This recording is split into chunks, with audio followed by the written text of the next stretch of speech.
আসসালামু আলাইকুম প্রিয় দর্শক, গত দুদিন ধরে আমি বিভিন্ন মিডিয়াতে জাতীয় নাগরিক পার্টির যে আহ্বায়ক নাহিদ ইসলাম তার কিছু বক্তব্য দেখছি। এই বক্তব্যগুলো নিয়ে অনেকে অনেক রকম আলোচনা করছে, কিন্তু আমি নিজে একটু আতঙ্ক বোধ করছি এবং একটু হতাশও হয়েছি। সেটা কেন বলছি? উনি কি বলেছেন? উনি কয়েকটা কথা বলেছেন।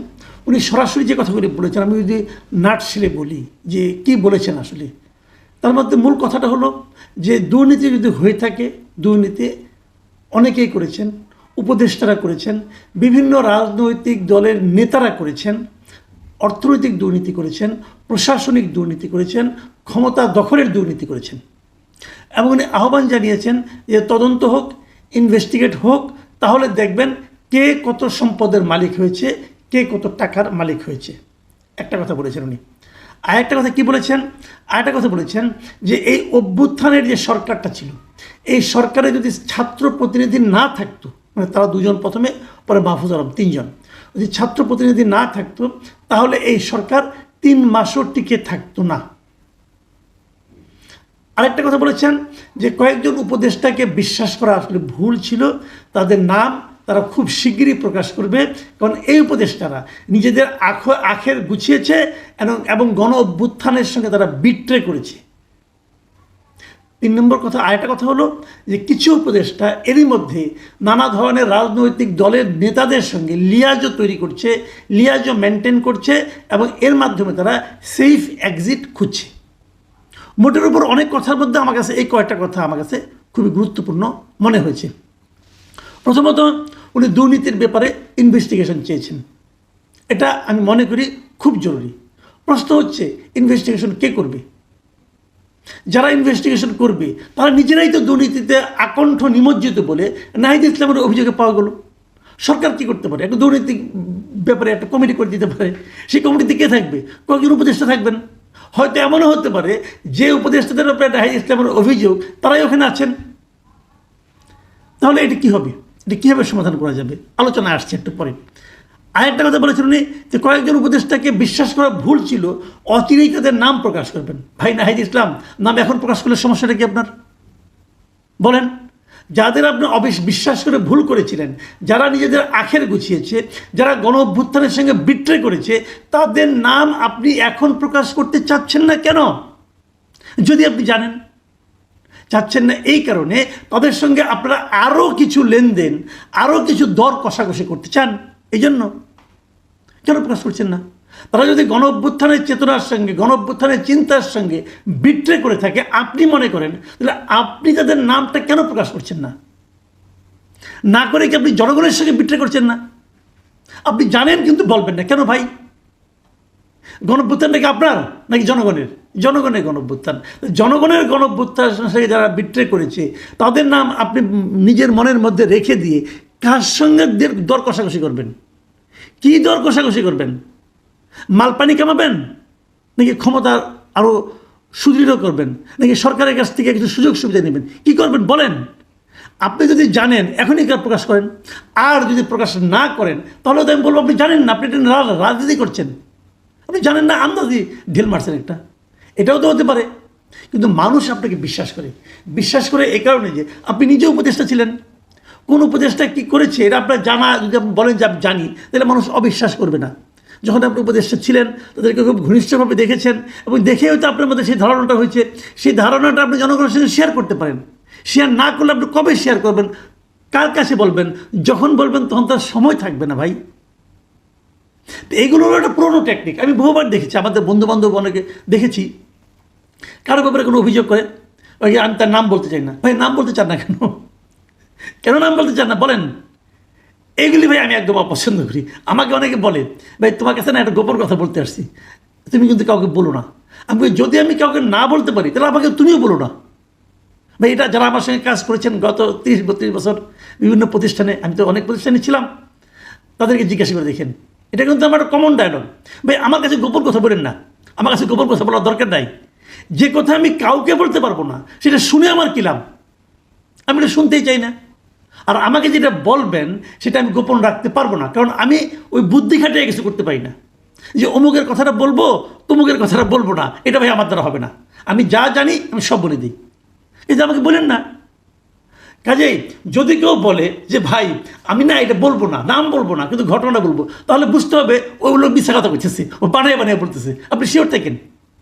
যদি কেউ বলে যে নাম বলবো না কিন্তু ঘটনাটা বলি, তাহলে নিশ্চিত থাকবেন সে বানিয়ে বানিয়ে বলছে এটা, অথবা হয়তো একানা আছে আর 15 না সে বানাচ্ছে। নাহিদ ইসলাম যদি নাম বলতে না পারেন, আমি ধরে নেব, আমি মাসুদ কামাল ধরে নেব সেটা বানিয়ে বানিয়ে অভিযোগ করছে। তার কাছে কোনো এভিডেন্স নাই, সে কিছুই জানে না, বানিয়ে বানিয়ে বলতেছে আমি অনেকের নাম জানি, অনেকের দুর্নীতির খবর জানি। ভুয়া। আর যদি ভুয়া না হয় তো নাম বলেন। কারণ আপনার কাছে কি ওই উপদেষ্টার সঙ্গে আপনার ব্যক্তিগত সম্পর্কটা কেমন সেটা ইম্পর্ট্যান্ট, নাকি পুরো গণ অভ্যুত্থান যে ওই লোকটা ব্যর্থ করে দিচ্ছে সেটা থেকে যে তাকে ফেরানো দরকার, অথবা গণ অভ্যুত্থানকে যে বিজয়ী করা দরকার সেটা বেশি ইম্পর্ট্যান্ট। নাম বলেন। আমি চ্যালেঞ্জ দিলাম, উনি আগামী 7 দিনও নাম বলতে পারবেন না। যদি না বলতে পারেন তখন প্রকাশ্যে আমি বলবো লোকটা আসলে বোগাস, ভুয়া মারছে। যাও, সেই যে কথাটা বলেছেন সেটা নিয়ে আমি কথা বলবো। আরেকটা কথা বলে নেই, ওই জন্য বলেছেন যে গণ অভ্যুত্থানের সরকার যদি সরকার যদি তাদের উপদেষ্টা না থাকতো, ছাত্র প্রতিনিধি না থাকতো, তাহলে সরকার 3 মাসও টিকতো না। এটার সঙ্গে আমি একভাবে একমত, আরেকভাবে দ্বিমত। আমি কারণটা বলি। একভাবে একমত মানে আমি মনে করি এই গণ অভ্যুত্থানের সরকারের মধ্যে ছাত্র উপদেষ্টাদের ঢুকানোটা আমাদের গণ অভ্যুত্থানে যে সরকার আমরা প্রত্যাশা করেছিলাম সেক্ষেত্রে সবচেয়ে বড় ব্লান্ডার ছিল এটা। এটা আমি শুরুতেও বলেছিলাম, অগাস্ট মাসের 20-22 তারিখে আমি ওপেন একটা অনুষ্ঠানে বলেছিলাম, দ্যাট ওয়াজ ব্লান্ডার। ওনারা যেটা বলছেন ওটাও ঠিক। ওটা ঠিকটা কি, ওনারা যে এই সরকারটাকে টিকিয়ে রেখেছেন, কিন্তু যে সরকার ক্ষতিকর, যে সরকার অকার্যকর, যে সরকার গণ অভ্যুত্থানের চেতনাকে বাস্তবায়নের ক্ষেত্রে একটা পদক্ষেপ রাখতে ব্যর্থ, সেই সরকার টিকিয়ে রাখাটাই তো একটা অপরাধ। আপনাকে টিকিয়ে রাখতে কে বলছিল? আপনি কেন গেছিলেন এই সরকারে? না, যে কাজটা আমি শুরু থেকে বলছি, কি হতে পারতো? হতে পারতো এটা পুরো সমন্বয়করা মিলে একটা টিম করতে পারতেন। সেই টিম সমন্বয়কদের সকলে 158 জনের কতজন ছিল সারা দেশের সমন্বয়করা, ওনারা বসে জনগণের পক্ষ হয়ে এই সরকারের সঙ্গে নিয়মিত প্রতি 15 দিন একদিন বসতেন, বসে বলতেন যে আপনারা এই কাজ করছেন, এই কাজ করা ঠিক না। জনগণের পালস আমরা দেখেছি, জনগণের সঙ্গে আমরা থাকি, আমরা জানি জনগণ কী চায়, জনগণ এইগুলি চায় যা আপনারা বাস্তবায়ন করতে পারছেন না বা করতে পারছেন না। এইভাবে তারা একটা প্রেশার গ্রুপে হিসেবে যদি কাজ করতো, এই সরকার যত অকর্মণ্য হোক তারা সেই প্রেশারের কাছে মাথা নত করতে বাধ্য হতো এবং একটা জনগণের সরকার হতে পারত। কিন্তু তা না করে তারা সেখানে ভাগ নিতে গেছেন। 2 জন গেছেন মন্ত্রী হইতে, তারপর আরেকজনকে মন্ত্রী বানাইছেন, 3 জন মন্ত্রী হয়েছেন, আর অন্যান্যদেরকে বিভিন্ন মন্ত্রণালয়ে বসাই দিয়েছেন। সব জায়গায় ধান্দাবাজি করছে। নাহিদ ইসলাম তো নিজের কথা বলছেন যে উনি করেন নাই। হ্যাঁ, উনি চলে আসছেন, উনি করেন নাই মানলাম। যিনি আছেন, যেমন আসিফ মাহমুদ সজীব ভূঁইয়া, উনি আছেন, ওনার সম্পর্কে কোনো সুনাম শুনি আমরা? শুনি না তো। কিন্তু অতটা দুর্নাম তো আবার মাহফুজ আলমের ব্যাপারে শুনি না কেন? কারণটা হলো উনি কিছু দুর্নামের কাজ করছেন। এই যে এখন যে সর্বশেষ যে ক্রিকেট বোর্ডের যে ইলেকশন নিয়ে উনি যা করছেন, এটা কি ওনাকে ওনার মানে কর্মতৎপরতা, ওনার নিরপেক্ষতা খুব প্রমাণিত হচ্ছে কি? হচ্ছে না তো। সিটি কর্পোরেশন নির্বাচনে মানে আপনার এই কি বলে ইশরাকের শপথ নেওয়া না নেওয়া নিয়ে ওনার যে ভূমিকা খুব ভালো ছিল। উত্তরের সিটি কর্পোরেশনে কাকে নিয়োগ করতে হবে এই জন্য চিঠি লেখা খুব ভালো ছিল। নিজের এলাকায় মানে অন্য সকল উপজেলার চেয়ে বেশি বরাদ্দ নেওয়া ভালো। এগুলো উনি দুর্নীতি করেন নাই, ওনার নামে শুনিনি অনেক কিছু আমরা, সব প্রমাণ আমাদের কাছেও আছে। নিশ্চয়ই এখন বললে কোনো লাভ নাই, যখন বললে লাভ হবে তখন নিশ্চয়ই এগুলো বেরোবে। অনেকে অনেক কথা বলেন, তো সেগুলি এক কথা রইল। কাজে আপনারা যে কী করেছেন, আপনারা গড্ডালিকে প্রবাহে গা ভাসিয়েছেন। যদি আপনি গড্ডালিকে প্রবাহে গা ভাসান, যদি আপনি সিস্টেমের মধ্যে ঢুকে পড়েন, আগের সিস্টেমের মধ্যে মানে হাসিনার তৈরি করা সিস্টেমের মধ্যে ঢুকে সিস্টেমকে পরিবর্তন করা যায় না। এই জিনিসটাই বুঝেন নাই আপনারা, যে সিস্টেমের মধ্যে ঢুকে সিস্টেম পরিবর্তন করা যায় না। সিস্টেমকে পরিবর্তন করতে হয় সিস্টেমের বাইরে থেকে। আপনারা গেছেন ভিতরে ঢুকে কী হয়েছে, আপনারা সিস্টেমের মতোই হয়ে গেছেন। আপনাদের ওই লোকগুলো যে কথাবার্তা বলে, আগের তথ্যমন্ত্রী, আগের LGRD মন্ত্রী, আগের স্পোর্টস মিনিস্টার যে ভাষায় যে ভঙ্গিতে কথা বলতো, এরাও সেই ভাষায় সেই ভঙ্গিতে কথা বলে।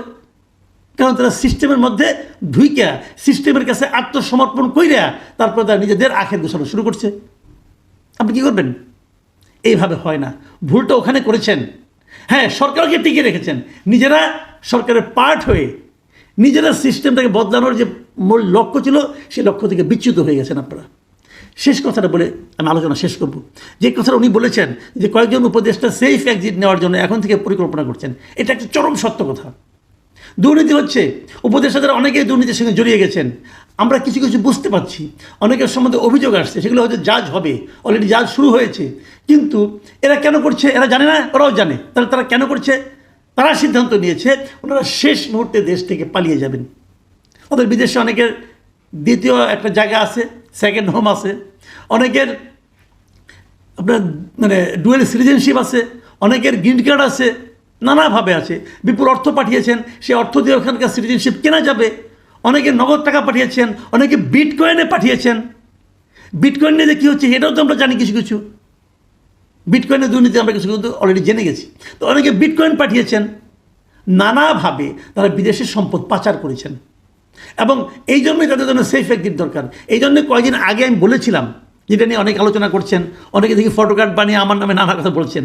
সে আলোচনাটা ছিল কি, আমি বলেছিলাম কি, যে যত লোক সরকারের নীতি নির্ধারণী পর্যায়ে আছে, যত লোক এই সরকারের, সে হোক উপদেষ্টা, হোক বিশেষ সহকারী অথবা কোনো পদে, যত লোক এই সরকারের বিশেষ পদে আছে, এদের সকলের পাসপোর্ট সরকার মেয়াদ শেষ হওয়ার 1 সপ্তাহ আগে সিজ করতে হবে, সকলের।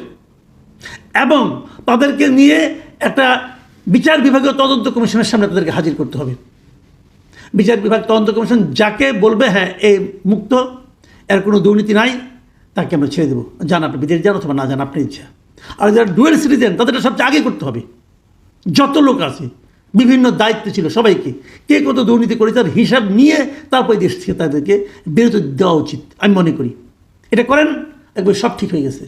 কিন্তু আমি জানি এটা কখনোই বাস্তবায়ন হবে না, বরং আমি যে কথাটা বলেছি এই জন্য আমার বিপদে পড়ার আশঙ্কা থেকে যাবে।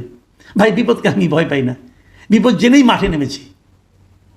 কিন্তু দেশটা আগে, দেশটাকে বাঁচাতে হবে। মনে রাখতে হবে এরা যদি না, এরা যা ভুলটা করেছে এই ভুলের কারণে কি হবে, আগামীতে আরেকটা স্বৈরাচার আসবে। কিন্তু সেই স্বৈরাচারের বিরুদ্ধে যখন এই তরুণ সমাজ ডাক দিবে, তখন সেই ডাকে আর কেউ আসবে না।